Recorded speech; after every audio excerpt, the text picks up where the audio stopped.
Assalamualaikum warahmatullahi wabarakatuh.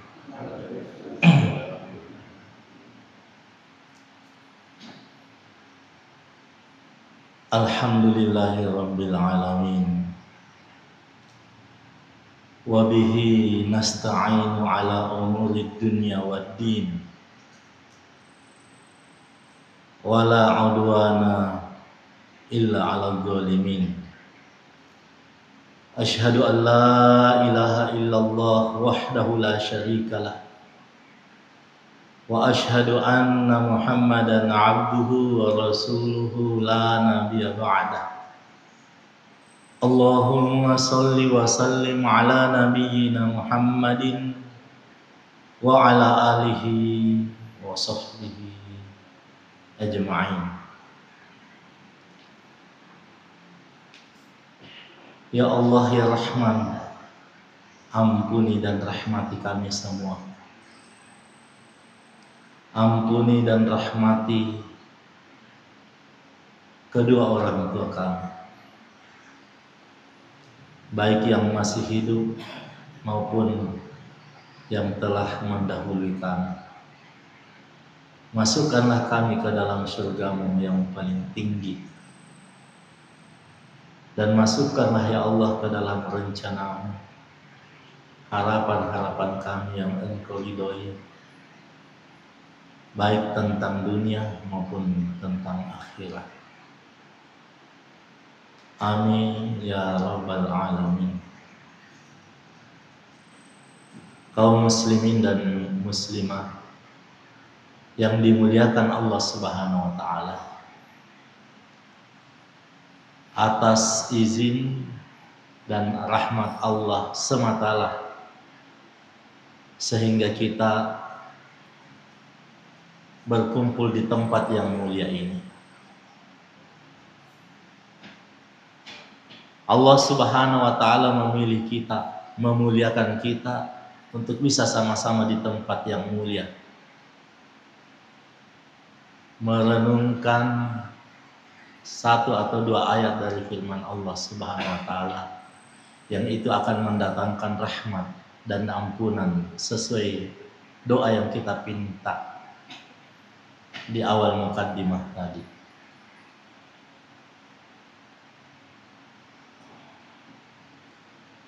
Harus kita yakini berkumpul seperti ini rahmat,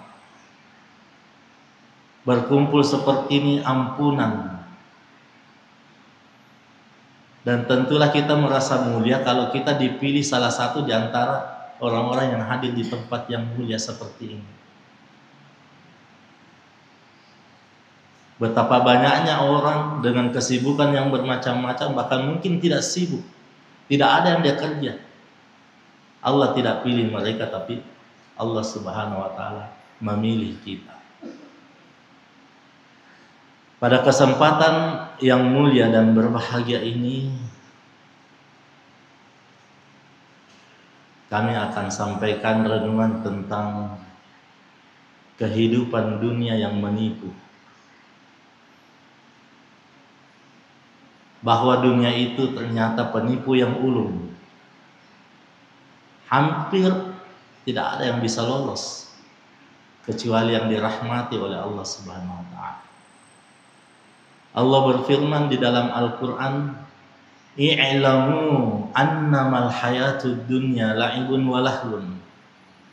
Ketahuilah bahwa sesungguhnya kehidupan dunia itu tidak lebih daripada permainan dan senda gurau.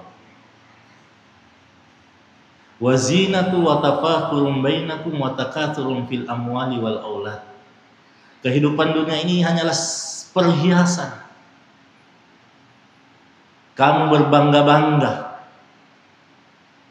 di atas dunia ini dan berlomba-lomba memperbanyak harta, memperbanyak pengikut, memperbanyak anak.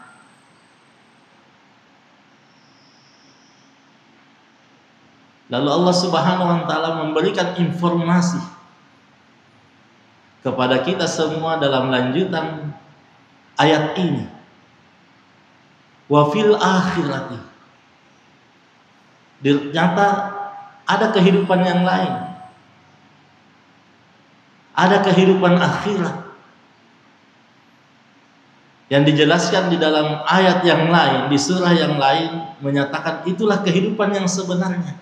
Berarti di dunia ini bukan kehidupan yang sebenarnya.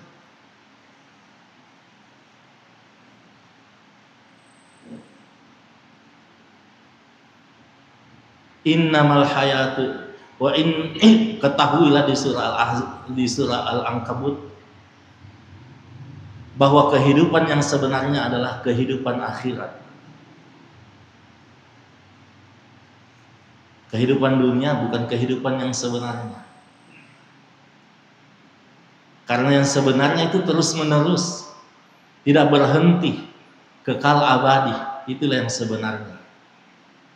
Kalau berhenti sebentar ada batasnya, berarti ini bukan. Kemudian Rasulullah SAW bersabda tentang dunia ini. Ketika beliau sedang berjalan bersama sahabatnya, di depannya ketemu bangkai itu dikerumuni dengan lalat, dikerumuni dengan ulat-ulat. Lalu Rasulullah SAW bersabda, ketahuilah bangkai itu ibaratnya dunia, dan lalat-lalat, ulat-ulat yang mengkerumuninya adalah ibaratnya manusia-manusia yang tertipu dengan dunia.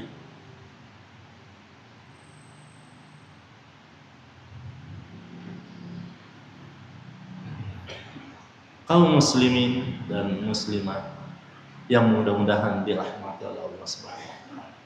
Namun kita harus jujur, karena ini adalah naluri basyariyah. Kita mencintai dunia. Saya mencintai dunia, kalian mencintai dunia, kita semua mencintai dunia. Padahal Allah mengatakan ini hina. Namun mengapa Allah Subhanahu wa taala menanamkan rasa cinta ini?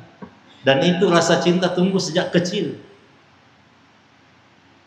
Kita senang dengan rumah yang mewah, kendaraan yang mewah, senang dengan kebun, senang dengan binatang ternak, senang dengan yang indah-indah.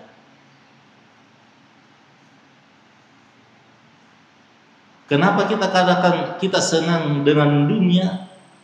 Dibuktikan ketika kita berpisah dengan dunia ada kesedihan. Kita berpisah, kita sedih karena berpisah dengan harta misalnya, ada kesedihan. Padahal ya, walaupun seperti itu, dunia sifatnya menipu,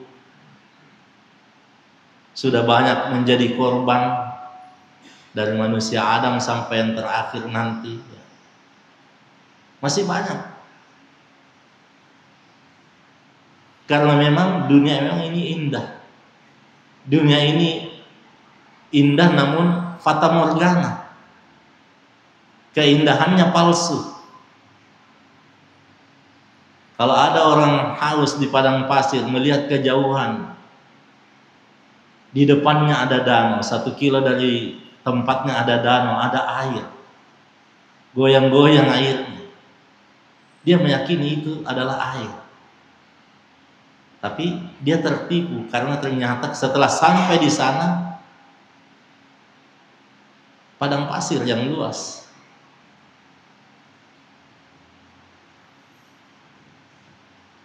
Dan walaupun manusia pada umumnya mengejar mati-matian untuk mendapatkan dunia, mengejar dunia sepanjang masa, namun pada akhirnya dunia hanya memberikan kepadanya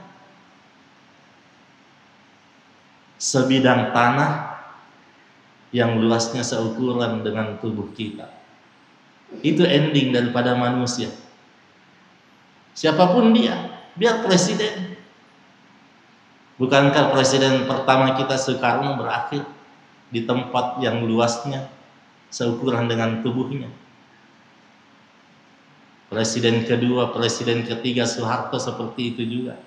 Habibie seperti itu juga, Gus Dur seperti itu juga, dan banyak raja-raja di dunia ini yang ribuan tahun semuanya berakhir di sebidang tanah yang luasnya seukuran tubuh.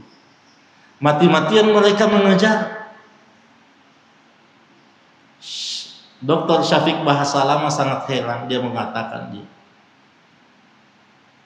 di ceramahnya, saya sangat heran orang mati-matian mengejar sesuatu yang pasti dia berpisah dengannya. Tidak ada yang ikut sedikit pun. Semua waktunya diluangkan untuk itu sampai-sampai lupa tujuan penciptaannya. Apa tujuan ia diciptakan? Banyak orang seperti itu. Orang miskin sekalipun tertipu dengan dunia kalau dia tidak ibadah. Karena kesimpulan orang yang tertipu dengan dunia adalah orang yang tidak taat. Semua yang tidak taat di dunia ini, semua itu adalah kena tipu dengan dunia. Kalau ada orang merasa berat mentaati Allah, dia keserempet dengan tipuan dunia. Dan ini bisa kita cek dan periksa pribadi kita masing-masing. Kita ketipu dengan dunia atau tidak? Namun kalau ketika kita ringan melaksanakan ketaatan, ringan melangkah ke masjid, mendengar azan subuh, ringan pergi ke masjid, ringan duduk-duduk seperti ini, tidak panas kita duduk-duduk seperti ini, tidak mau cepat keluar, ada rasa ringan, ada rasa bahagia, maka kita tidak tertipu dengan dunia.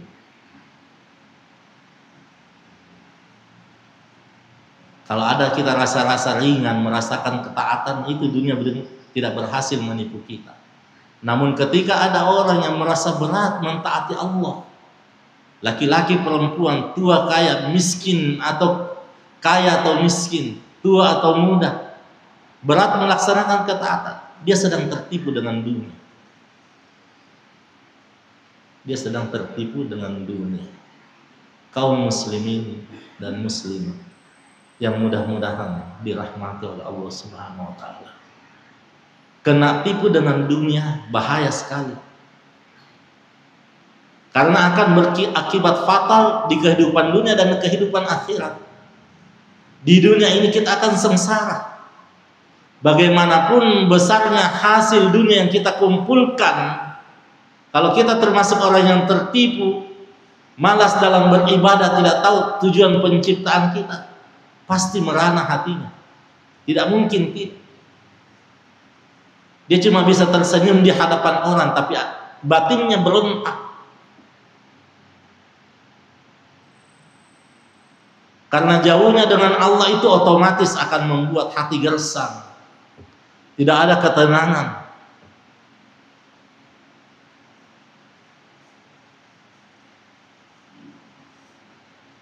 Namun ketika hati dekat dengan Allah, diri kita dekat dengan Allah, dunia berhasil kita lawan, dunia tidak berhasil menundukkan kita, perasaan itu akan tenang, jiwa akan tentram, karena pasti kita akan selalu mengingat Allah Subhanahu wa taala.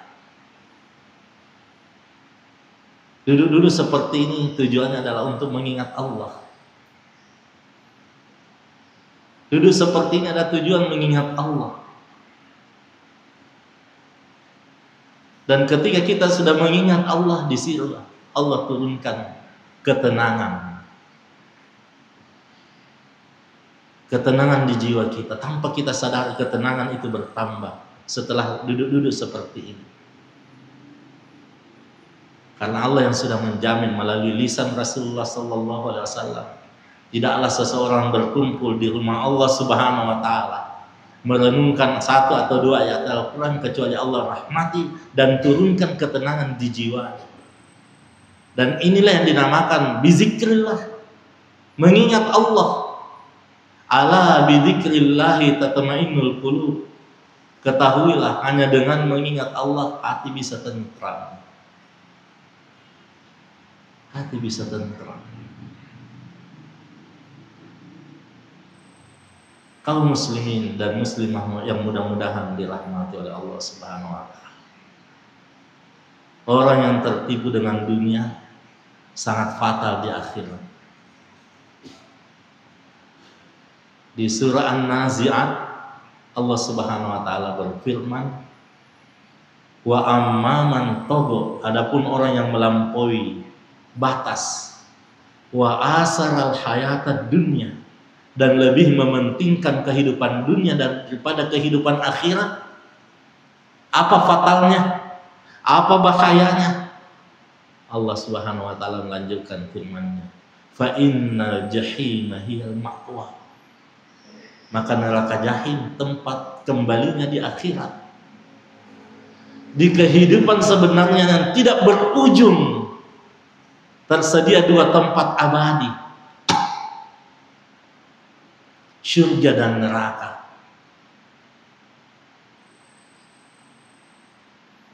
Melebihkan saja, lebih mementingkan kehidupan dunia saja dibanding akhirat sudah celaka, yang dijelaskan oleh Allah Subhanahu wa taala di dalam Al-Qur'an. Maka kita harus hati-hati dalam melangkah.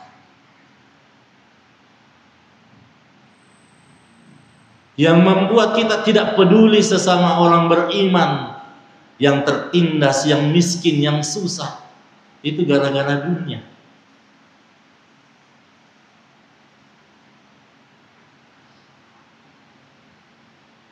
Yang membuat orang-orang beriman di dunia ini tidak melawan ketika ditindas, tidak memberi perlawanan ketika dibunuh, diperkosa anak-anak perempuannya, dibunuh anak-anak kecilnya, itu gara-gara dunia, bukan gara-gara yang lain. Kalau kita sekarang mau pikir-pikir, jumlah umat Islam yang ada di dunia ini kurang lebih 2 miliar. Namun yang membantai Israel cuma berapa juta jumlahnya di dunia ini. Kenapa umat Islam semuanya diam dengan pembantaian ini? Tidak ada yang melawan, padahal kalau dia bersatu selesai masalah. Ini gara-gara dunia. Tidak ada penyebab lainnya. Raja-raja Timur Tengah cinta dunia, kita harus jujur. Orang-orang yang ada di dunia ini mayoritas cinta dunia. Dan ini jauh hari 14 abad yang lalu sudah disampaikan oleh Rasulullah Sallallahu Alaihi Wasallam bahwa penyebab utamanya adalah cinta dunia, sehingga tidak ada kepedulian. Padahal zaman-zaman Rasulullah, zaman-zaman Khalifah, satu saja orang beriman, wanita beriman ditarik kerudungnya, satu pasukan, semua pasukan umat Islam mendatangi. Sekarang di Gaza pernah 1 bulan 4.000 anak kecil meninggal. Ya, sekarang kalau mau sudah dijumlah kurang lebih 11 bulan pembantaian, sudah 14.000 anak kecil yang meninggal. Dunia diam. Bahkan negara yang mengatakan dirinya adidaya, pejuang-pejuang hak asasi manusia, sekarang dia sudah membuka topengnya. Ternyata mereka lah pelakunya.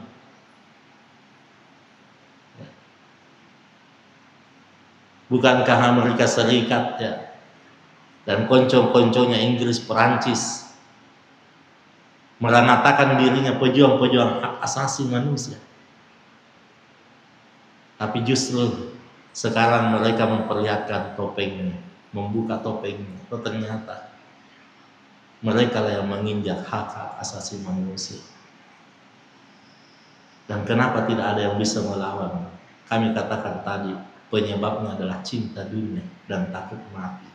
Itu yang dikatakan oleh Rasulullah Sallallahu Alaihi Wasallam. Suatu ketika Rasulullah Sallallahu Alaihi Wasallam berkumpul bersama sahabat-sahabatnya. Lalu Rasulullah Sallallahu Alaihi Wasallam menginformasikan kepada mereka yang membuat mereka kaget, yang membuat mereka heran. Kenapa bisa terjadi?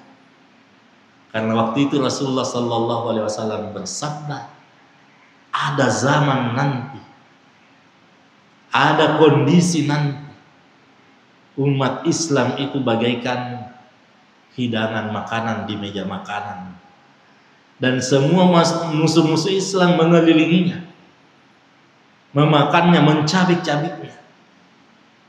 Tentu kalau yang namanya makanan tidak bisa melawan. Kira-kira ada ayam goreng pahanya kita ambil, mau digigit melawan? Kata Rasul, nanti ada kondisi seperti itu, tidak ada perlawanan. Salah seorang sahabat kaget, heran, berdiri lalu bertanya kepada Rasulullah SAW, wahai Rasulullah, apakah jumlah kami saat itu sedikit sehingga dibuat seperti itu, tidak memberi perlawanan? Apakah jumlah umat Islam waktu itu minoritas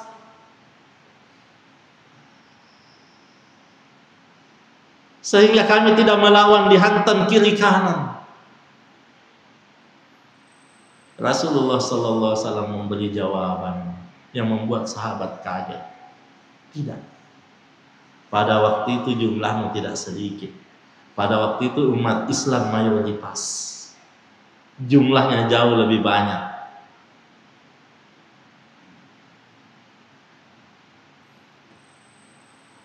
Sahabat bertanya lagi, apa penyebabnya? Kenapa bisa begitu? Kenapa semua umat Islam diam ketika ada pembantaian besar seperti itu, ditonton oleh seluruh dunia? Kenapa diam? Rasulullah Sallallahu Alaihi Wasallam mengatakan, saat itu umat Islam dikena wabah penyakit yang namanya wahan. Umat Islam sama rata-rata kena penyakit wahan, pemimpin-pemimpinnya kena wahan, orang-orang kanayanya kena wahan, orang miskinnya kena wahan. Sahabat bertanya, apa itu wahan wahai Rasulullah? Rasulullah Sallallahu Alaihi Wasallam bersabda bahwa wahan adalah terlalu cinta dunia, wa karahiyatul maut, hubbud dunya wa karahiyatul maut. Terlalu besar cintanya kepada dunia dan takut menghadapi kematian. Itulah penyebabnya. Jadi sebab utama umat Islam diam ketika ada pembantaian ini, harus jujur. Cinta dunia di hati muncul besar. Otomatis ketika cinta dunia muncul besar, cinta dunia di hati, otomatis satu paket itu akan terjadi, takut mati. Karena rata-rata orang yang terlalu cinta kepada sesuatu, dia takut berpisah. Dia tahu kematian itu akan membuat berpisahnya dengan dunia ini. Padahal sekali lagi kami tadi katakan bahwa semua pengejar-pengejar dunia pada akhirnya dunia hanya memberikan kepadanya sebidang tanah yang luasnya seukuran dengan tubuh kita. Pada akhirnya seperti itu. Bukankah kalau ada yang meninggal, ya, ketika kita menyuruh penggali kubur, apa diminta penggali kubur? Ukur dulu orang yang meninggal itu. Biasa diukur dengan tali rapiah, ya, dikasih lebih 1 jengkal. Itulah tempat-tempat kita nanti, rumah masa depan kita semua.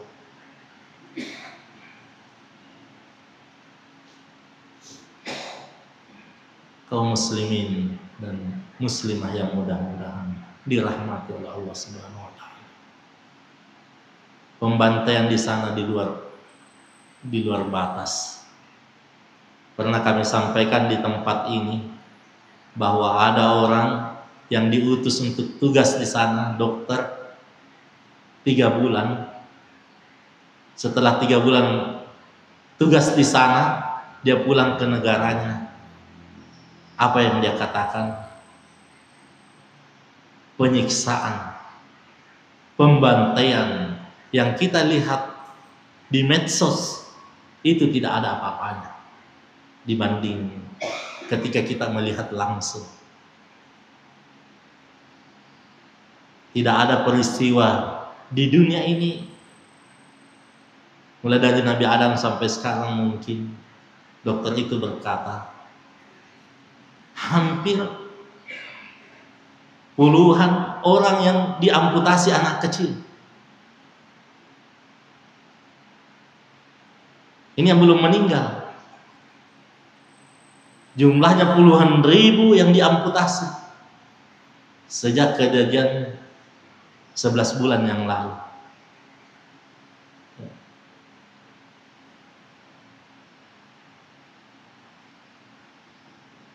Kita sudah kunut nazilah. Masjid kita tidak pernah kunut 5 waktu terus menerus kunut, jalan markas kunut. Kunut nazilah sebulan berturut-turut. Dan itu ya, cuma itu yang kita bisa persembahkan. Lalu yang kita lakukan lagi adalah memboikot. Cuma itu yang bisa kita lakukan. Dan ini adalah standar minimal. Orang yang tidak melakukan ini, orang yang ditipu dengan dunia. Orang yang tidak mendoakan saudara-saudaranya yang sedang dibantai, tidak peduli dengan mereka, sedang ditipu dengan dunia. Orang yang membeli sembarangan, tetap produk-produk Israel dibeli, produk-produk yang lain dibeli, ya, itu tidak peduli dengan dunia. Itu ditipu dengan dunia. Lain kalau yang sudah terlanjur. Tapi ketika fatwa dimulai, biar produk-produk kecil semestinya kita membeli, tidak membelinya, membeli yang lain saja.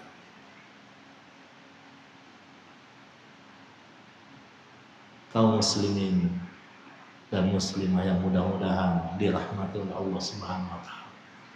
Sebagai kesimpulan daripada renungan Maghrib Isya ini, ya. Karena sebenarnya ini bukan jadwal saya. 1 bulan yang lalu kalau kami tidak salah, itu kami yang mengisi. Kami cuma di WA, Ustaz ada waktu tak bisa isi materi, bisa, insya Allah. Dalam hati saya ini adalah kebaikan. Kebaikan itu tidak boleh ditolak. Karena sebenarnya kebaikan adalah syurga.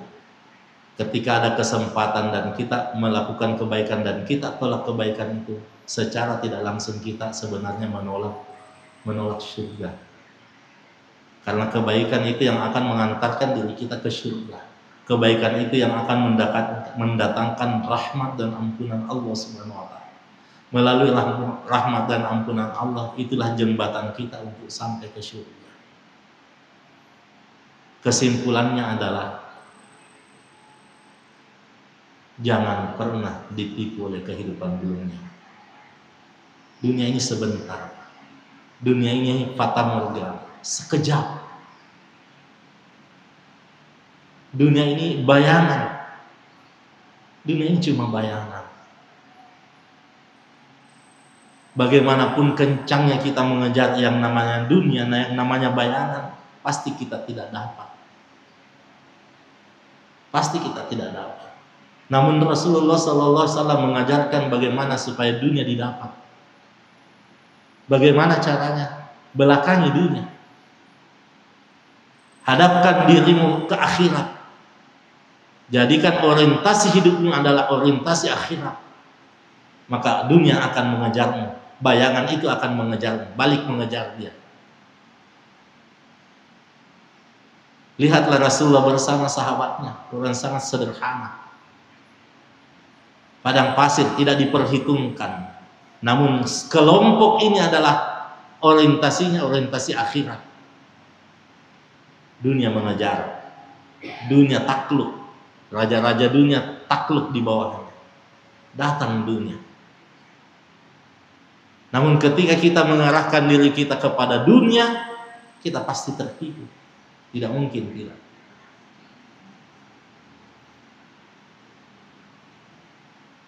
Namun kita juga harus yakini hanya orang yang dirahmati oleh Allah lah yang tidak bisa ditipu dengan dunia. Maka pertahankanlah itu. Pertahankanlah itu, pegang terus. Bagaimana agar betul-betul langkah kita sampai menghadap kepada Allah Subhanahu wa taala, kita benar-benar berada pada jalan yang diridhoi oleh Allah Subhanahu wa taala. Semoga siapapun yang ditakdirkan Allah Subhanahu wa taala hadir di tempat yang mulia ini, kita semua diselamatkan oleh Allah Subhanahu wa taala dari tipuan dunia. Diselamatkan dari tipuan dunia. Semoga kita semua mendapatkan ampunan dan rahmat Allah Subhanahu wa taala, dan di akhirat kelak kita sama-sama dikumpulkan oleh Allah Subhanahu wa taala dengan para nabi, para siddiqin, para syuhada, dan para orang-orang soleh. Hadanallahu wa iyyakum ajma'in. Wassalamualaikum warahmatullahi wabarakatuh.